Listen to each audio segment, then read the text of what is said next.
Welcome back to part 2 of our interview with Ali Hillman. Let's get to the interview. Before we started the on-camera interview part, I'd mentioned the fact that, I'd met, I'd say the vast majority, 98% of the people that I've spoken to that are entrepreneurs, Mm. were motivated by some sense of self-actualization. Now, that self-actualization doesn't mean like they felt, that they've had a calling from God to go make the world a better place. But some of them have had that, but a lot of them, it's like, they had a clear sense of that there was a better way to do something and they were driven to kind of fulfill it. So what's interesting though, is that a lot of people, and I think that's the parallel maybe between entrepreneurship and some of these artists, is that a lot of these people said it was not a choice. They were actually compelled to do it in some way, shape, or form. It wasn't as simple as, yeah, I don't want to work for somebody anymore. Sometimes that's the case. But the point is that they had such a drive to do it. And in a way, I guess both for people who are fine artists as well as entrepreneurs, you better have a deep, abiding passion drive for what you've got to do, because you're going to get the shit kicked out of you so many times along the way that you've got to be committed to something bigger. And what's fascinating, and it doesn't always work. You have to be okay with the idea that there might be successes and failures and how to prepare for that. But what's always the motivating factor, I say with every project, it starts with the work. It starts with the content. What's the art about, and really recognizing that person's ability to deliver their message. Yeah, that's really, really interesting, because I really do see some parallels there between, fine artists and entrepreneurs. One of the sad things is I recently met two young women. One of them was a lawyer and one of them now is senior in government. And both of them told me separately that their original passion had been fashion design, but that their parents talked them out of it. And they've naturally got the talents to be successful in the work they do, but they were really faced with this kind of logical choice that they couldn't follow their heart. They had to follow something that would lead to what their parents deemed to be a good job. And I'm quite interested in that idea that a lot of students approach university like, what do I want to study? Do I want to go into engineering or accounting? Whereas with a lot of artists, from my own experience, and I'm curious that they don't have a choice. It's the only thing they can do. It's not the only competency they might have, but it's the only thing in their own minds that they feel they can do. But what I think has turned into a business model out of some of the things that we're talking about is just when we talk about the value of art. So when I go to pitch to a client, so my business is very much business to business. I still make like individual sales to consumers of artworks, but it tends to be that I have a rolling contract where I curate an art program that rotates, sometimes on a monthly basis, sometimes on a 6-monthly or an annual. And the reason why I have clients and that businesses like Eurostar are willing to do that, because it is a commitment, is because it re-energizes their space and, more than that, their brand. So when you create an installation every 6 months for, let's say those really high frequency travelers in Eurostar, you're creating a refreshed space and also a little bit of stimulation, cultural stimulation, and you're telling a story. And then also it becomes a sort of shared experience. Through an event, we'd often have an opportunity to introduce the artist to those travelers. And I think that art just elevates the experience of travel, because we're always curating people who are local to those cities. So I would go to fairs and find artists who actually have studios in Paris for Gare du Nord, or the equivalent of London for St Pancras and Brussels. And when you're, to further look at the hospitality space, so other clients I have who might be members clubs or hotels, um, they're constantly looking for ways to reinvent themselves and to drive attendance. So it actually becomes a sort of quantifiable, um, financial uptake, because it becomes this rhythm of issuing a press release, which drives coverage, and it's a form of, I suppose, brand extension. Having an event, which gets people together and makes your populates your space, and then it also you can start to plot the kind of uptake in people visiting the space. And yeah. So I'm curious about that. I personally find that quite an enlightened mindset from these Yeah. clients of yours. So Yeah. typically, so your business is about curating that visual backdrop, that visual experience for these businesses, and to, as you Mhm. say, kind of refresh their image and express their brand. Is that a Mm. correct way of describing it? Yeah, I mean, so for instance, when I have a client, actually, I'm rehanging this weekend, or Friday. So when they launched, we issued a press release that focused on two artists who were probably you can't describe them as emerging or early career, which is something I touched on before, but very much established. And so the profile of those artists, I would say, carried the launch of this hospitality group that had no footprint previously. So a lot of the press that was generated in the national newspapers and travel and culture magazines, like FT, How to Spend It, or Condé Nast Traveler, really focused on the art because there's a story embedded in that. Right. And I think it's it's a PR and marketing exercise. I want to thank you for sending me that Condé Nast Traveler article, because what it really did for me is reinforce the first of all the bad art choices I made in my office, and also the fact that I'm not living a luxurious lifestyle on the Italian Riviera. So I just want to say thank you for sending that piece. So My pleasure. I'm curious then. So your who's the typical what's the job title of the client that you would deal with day to day in a contract like the ones you've described? Yeah. Often I work with the marketing team. I work hand in hand with marketing. Um, and that's because an art program requires a communication strategy around it. I keep going back to press releases because that's a really integral element um, of getting a brand's, amplifying and positioning a brand in those sort of, I suppose, high level creative sectors. So the sort of people who would be interested in staying at a hotel with this incredible art program are a very niche sector, a very niche crowd. Um, and it's important to them, that I think that they have that sort of USB. You're not just, it's an elevated travel experience.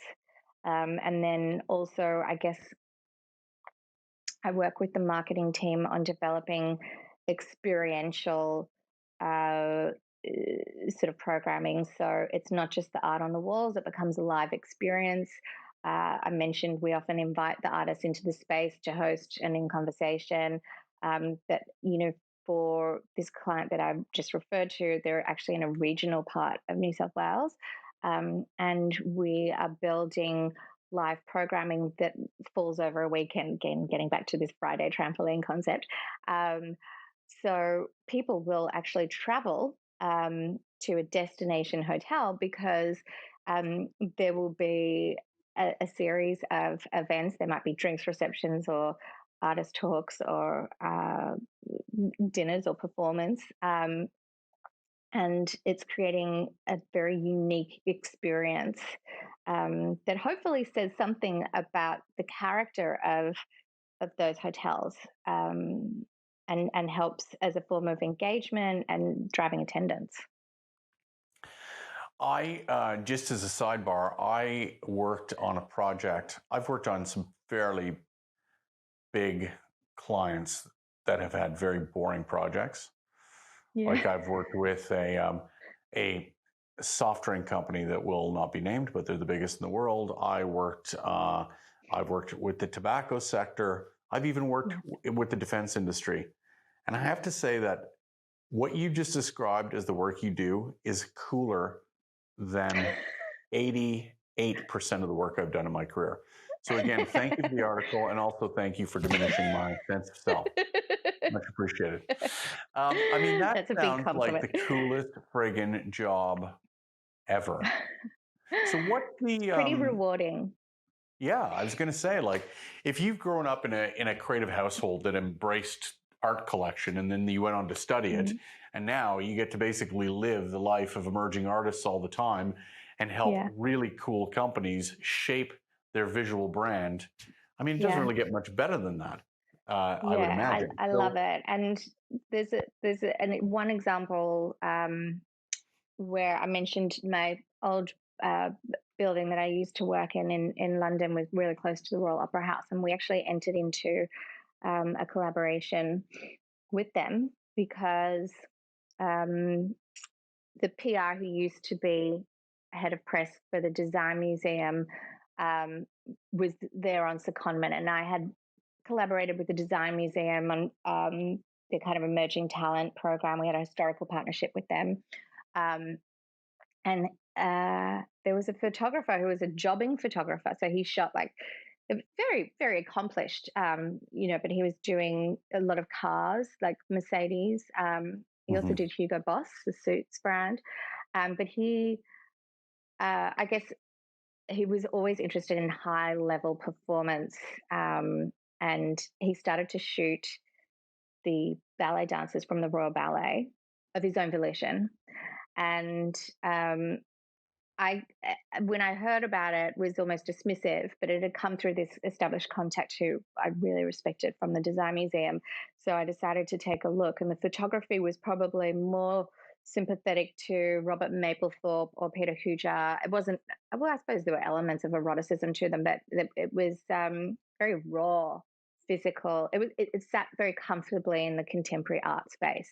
It wasn't kind of like those trussed up ballet portraits that we're accustomed to in catalogs. So we went about building his debut major solo show. And the interesting thing about the trajectory of this project was he was someone who had never had a sort of, all of his jobs were commercial photography, but never, Right. I suppose, artistically commercial.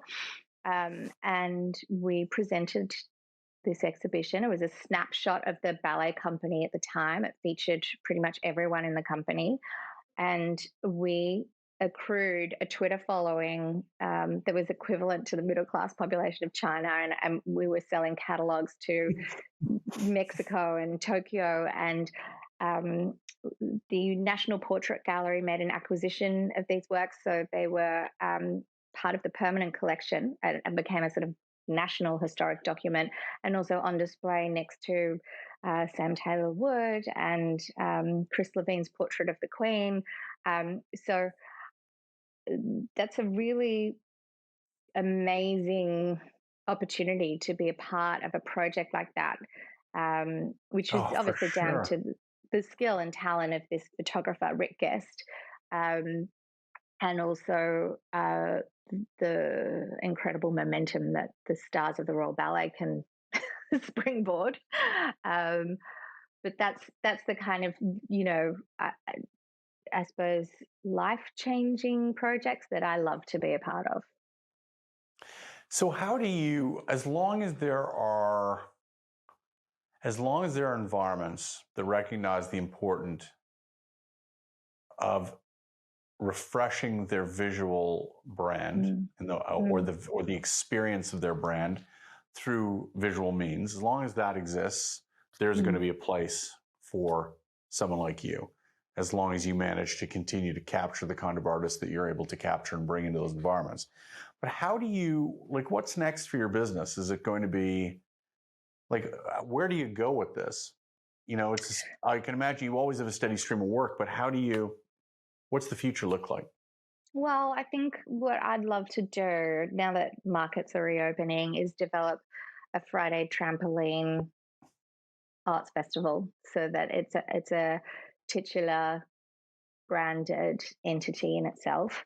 And I think in terms of moving back to Sydney, having been away for 15 years, the benefit of working for those Paul Allen sites in the States and in London and I suppose Eurostar in Europe, amongst other clients and experiences, is that I've seen a lot. And I have a sort of vast network of artistic talent. So what I'd love to do is leverage that and um, bring elements of that into a unique festival here at some point. So that's something that I'm aspiring to. I think the interesting thing about the market here in Australia is that that there there aren't a lot of opportunities for exchange. So a lot of the major artists who are represented by blue chip galleries in the Northern Hemisphere don't actually have an opportunity to show and exhibit in the local market. Um, and you can kind of cherry pick because there's no representation clause for these territories. So um, that's something that that's an opportunity I'd like to exploit. But also, interestingly, there's so much incredible talent locally that I would love to put on that playing field alongside those names. And I think that idea of cultural exchange is, an interesting one. Do you know what? Again, there's an amazing parallel between the artistic community that you're talking about and entrepreneurship. One of the reasons why my sponsor, the Innovation Hub at Carleton University, has asked me to do this is they wanted me to bring the world of business to the students at the university. And what you're describing there is this exchange. It's so important, actually. Particularly in kind of tier 2 markets like Canada or Australia. And I'm saying tier 2 only in relation to a place like London, which is where we originally met. In London, you're the center of the universe. And so you stepped to Australia at the beginning of COVID, and we stepped to Canada. I'm curious about, like, how do you make sure that all of that vibrancy and the edge that a place like London gives you, because it's always at the front of the line in terms of new stuff happening. How do you keep that edge being in Australia? Because again, it's a journey that I'm on now. Is how do I keep the edge, and how do I bring that edge to this local business community? So how do you do it? Well, the majority of the work that I've done to date here in Australia has actually been my tendency is to have projects that are quite long spanning. So I've mostly been working on projects for clients still in the UK. I just delivered last month a project for Concord Music Publishing. I don't know if we want to go into that, but I've been working on it for about 2 years. Yeah, for sure. So that what does it kept involve? me very. Well, Concord Music Publishing is globally the largest independent music publisher that you've never heard of. So, this exercise of creating an art prize was a way of getting their brand amplified. And you might know Mark Ronson, who publishes with Concord. They also published Pink Floyd. Their catalog includes Stravinsky and Steve Reich, so a very broad catalog of music. And I developed an idea for an art prize that required young artists. Again, we're looking at the sort of discovery end of the market to respond to those music compositions and create works inspired by them. And it was perfect for COVID in the sense that it was very democratic. It was free to enter, online submission nationwide in the UK, and having all of these big names like Mark Ronson and Pink Floyd attached, and Joan Armatrading was very helpful. Um, and we put together, I personally recruited an incredible judging panel, who were very high profile within the art community. So Pamela Golden, who's an artist and also a high level academic at the Royal College of Arts. And also, I was quite strategic in choosing academics from schools where I thought their students might apply, let's face it. I had another academic from the Central St. Martin School. We had Matt Collishaw, who's world-renowned, artist and super influential. I think a lot of people probably just applied with the idea that Matt Collishaw might look at their work. And various other people. There was Julie Lomax, who had been previously the director of the Arts Council in the UK and in Australia. So very accustomed to seeing new raw talent, because she often made determining decisions about who could apply for arts funding. And it was, from call to action to the sort of final exhibition of the 10 artists who were up for the award, maybe, a year or so in the making. And it kept me very tapped into new creative talent, because I was looking at so many submissions. I was the sort of initial filter process for that judging panel. And then we secured a space and had an actual physical exhibition of the work. So that was one way. I think now that travel is opening up, I will continue to visit the fairs. I think that's an incredible opportunity to see a huge cross section of what is currently available in the contemporary art marketplace. And I think travel is key in terms of being able to stay abreast of all those, international major cultural trends. I think you are 100% right. And I think it's very easy for people to basically to become comfortable in a bubble that they live in. And what's interesting in the business context today is that so much of what the average consumer is influenced by are brands that come from outside the markets that they live in. And I think that businesses that become too complacent are missing the fact that winds shift according to leaders in these categories that they need to be monitoring and trying to surpass in the way that they think about it. So I think that idea of travel and staying connected and always looking abroad outside of your own backyard is absolutely critical lesson for business as well. So, Ali, thank you so much. And I would love I know that you're not keen on the winter, but at some point I would love to have Friday Trampoline and Ali Hillman come and weave your magic here in Canada, starting with my office. Yeah. So again, just a huge thanks to you for your time. Oh, thank you so much. It's such a pleasure talking to you always. Thanks so much for sticking to the end of our two-part interview with Ali Hillman. In our fast-paced lives, when we're so often faced with what we believe is the pure rationality of decision-making, it's easy to forget that what inspires our heart is the beauty around us. I love the fact that people like Ali are dedicated to bringing this philosophy to discerning businesses. I want to give a big shout out to my amazing sponsor, the Innovation Hub at Carleton University, dedicated to helping create leaders and new business ventures. Find out more at www.carleton.ca/innovationhub. And please remember to hit like and subscribe for more great stories of inspired entrepreneurs.